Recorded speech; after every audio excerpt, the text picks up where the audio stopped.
सभी का स्वागत करता हूं। आप मेरा चैनल लाइक और सब्सक्राइब कर दीजिए। इंडियन ओशन में एक छोटा सा पिद्दू सा देश बात कर रहा हूं, मालदीव की। एक छोटा सा पिद्दू सा इंडियन ओशन में देश है। टोटल आबादी 5 लाख के करीब है। यहाँ पर इस साल के शुरुआत में चुनाव होते हैं, इलेक्शन होते हैं, जहाँ पर इंडिया आउट कैंपेन बहुत ही जोर शोर से चुनावी मुद्दा बनता है। बहुत ही ज़्यादा कैंपेन किया जाता है, बहुत ही ज़्यादा उछाला जाता है। और वहाँ के माले, ये जो मालदीव की राजधानी है, यहाँ के जो मेयर थे मोहम्मद मैजू, इस कैंपेन को रन करते हैं इंडिया आउट और वहाँ का चुनाव जीत जाते हैं।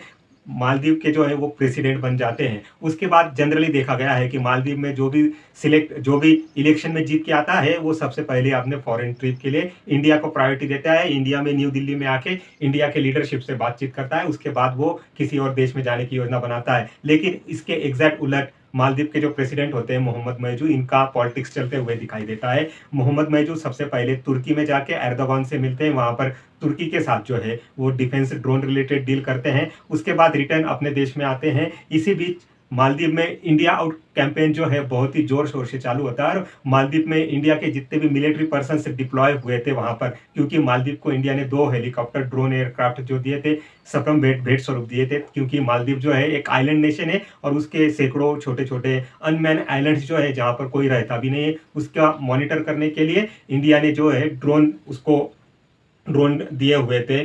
तो उसके बाद जो है मालदीव के प्रेसिडेंट पहुंच जाते हैं चीन में जाके वो शी जिनपिंग से सपरिवार जाते हैं। शी जिनपिंग से मेल मिलाप होता है। वहां पर शी जिनपिंग उनको एक पैकेज ऑफर करते हैं। उसके बदले में मालदीव को जो है डेप ट्रैप में फंसा लेते हैं, क्योंकि मालदीव की जो स्ट्रेटेजिक इंडियन ओशन में लोकेशन है वो बहुत ही ज़्यादा मायने रखती है। चीन ऑलरेडी पाकिस्तान के ग्वादर में, जिबूती में और उसके बाद श्रीलंका के हम्बनटोटा, बांग्लादेश और म्यांमार में अपनी उपस्थिति दर्ज करा चुका था। खाली मालदीव ही उसको कैप्चर करना रह गया था। मालदीव पर ही बेस बनाना बाकी रह गया था। शी जिनपिंग के लिए एक सुनहरा मौका दिखाई देता है। उसके बाद हम देखते हैं कि इंडिया और मालदीव के पॉलिटिकल लीडर का एक टाइप से कन्फ्रंट्रेशन होता है, एक टाइप से वहां पर विवाद होते हुए दिखाई देता है।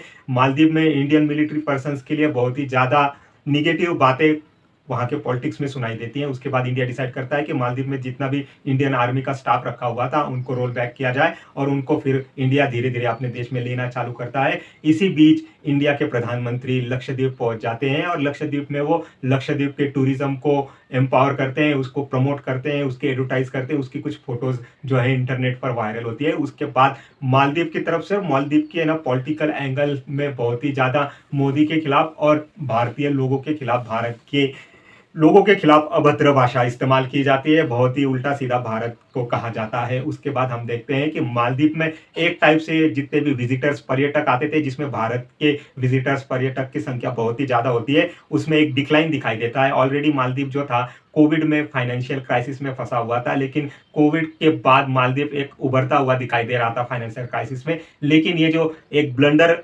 मालदीव करता है, सबसे पहले इंडियन लीडरशिप को डोमिनेट करने का चाहता है इंडियन ओशन में, इंडिया आउट का कैंपेन करता है। और दूसरी बात, जब वो लक्षद्वीप का मैटर होता है तो वो भारतीय लोगों को एक टाइप से गाली गलौज करना या भारतीय लोगों के लिए एक लोअर लेवल लैंग्वेज इस्तेमाल करना, जिसके वजह से विजिटर्स जो है वो अपनी बुकिंग जो है वो मालदीव के लिए कैंसिल करते हुए दिखाई देते हैं। उसके बाद मालदीव के प्रेसिडेंट चाइना से हेल्प मांगते हैं। चाइना वहां पर थोड़ी फार हेल्प करता है, लेकिन मालदीव से चाइना की दूरी जो है 3-4 हजार किलोमीटर दूर है, तो कोई खासी मदद नहीं कर पाता है मालदीव को चाइना। उसके बाद हम देखते हैं कि मोहम्मद मैजू का जो पॉलिटिक्स है वो इंडिया के बारे में थोड़ी पॉजिटिव होते हुए दिखाई देती है। प्रधानमंत्री नरेंद्र मोदी जब अपनी 3rd टर्म की शपथ विधि लेते हैं जून महीने में, तब मोहम्मद मैजू नई दिल्ली में आते हैं, प्रधानमंत्री से बातचीत करते हैं वहाँ। उसके बाद हम देखते हैं कि मालदीव का और इंडिया का जो पटरी से उतर गई थी गाड़ी, उसको पटरी पर आते हुए उनके जो संबंध थे वो फिर से एक बार बढ़ते हुए, डेवलप होते हुए दिखाई देते हैं। अब भी रिसेंटली खबर आ रही है, ये देखिए सारे मीडिया आउटलेट्स में ये खबर छपी हुई है। पिछले 15 दिन से ये खबर मीडिया में बहुत ही ज्यादा जोर शोर से उठाई जा रही है कि मालदीव जो है डेप ट्रैप में फंस गया है, मालदीव जो है डिफॉल्टर होने के करीब पहुंच गया है। इंटरनेशनल मॉनेटरी फंड IMF और इंटरनेशनल वर्ल्ड बैंक ये मालदीव को वार्निंग दे रही है कि आप डिफॉल्टर हो सकते हो, क्योंकि आपने इतना ज्यादा जो लोन उठा के रखा हुआ है चाइना की तरफ से और वर्ल्ड बैंक की तरफ से और बहुत सारे देशों की तरफ से, जो मालदीव ने लोन उठा के रखा है और उसका जो अर्निंग सोर्स है, खासतौर पर उसका जो अर्निंग है वो विजिटर्स के द्वारा होती है। जितने भी पर्यटक मालदीव में आते हैं, डॉलर्स में जो पे होता है वो मालदीव को मिलना फिलहाल के लिए बहुत ही ज़्यादा कम हो चुका है। तो मालदीव की इकोनॉमी एक क्राइसिस में जूझ रही है। मालदीव की जो बैंक ऑफ मालदीव है उसने एक कैप लगा के रखा हुआ है कि मालदीव में जितने भी रहने वाले लोग हैं वो सर्टन अमाउंट के ऊपर शॉपिंग नहीं कर सकते, बाय नहीं कर सकते कुछ चीज़ों की वजह से। इसलिए मालदीव की जनता में एक पैनिक क्रिएट हो चुका है और जो फूड और कॉमोडिटीज़ होती है, इसेंशियल चीज़ें होती है, उसके लिए मालदीव में भागदौड़ चालू हो चुकी है। और मालदीव के जो प्रेसिडेंट है मोहम्मद मैजू, अब इनको डर सताने लगा है कि कहीं उनका भी हाल बांग्लादेश के जो प्रधानमंत्री थी शेख हसीना उनके जैसा ना हो जाए, फाइनेंशियल क्राइसिस की वजह से उनके देश में भी कू ना हो जाए। क्योंकि मालदीव में कू के प्रयास इससे पहले भी 2-4 बार हो चुके हैं, सक्सेस नहीं हुए हैं, बात अलग है, लेकिन इससे पहले मालदीव में कू के प्रयास हो चुके हैं। अब मोहम्मद मैजू को एक क्राइसिस में जाते हुए अपने इकोनॉमी और अपने देश का जो इकोनॉमिक स्ट्रक्चर है वो दिखाई देने लग गया है। और फार्मर जो मालदीव के इकोनॉमिक मिनिस्टर थे वो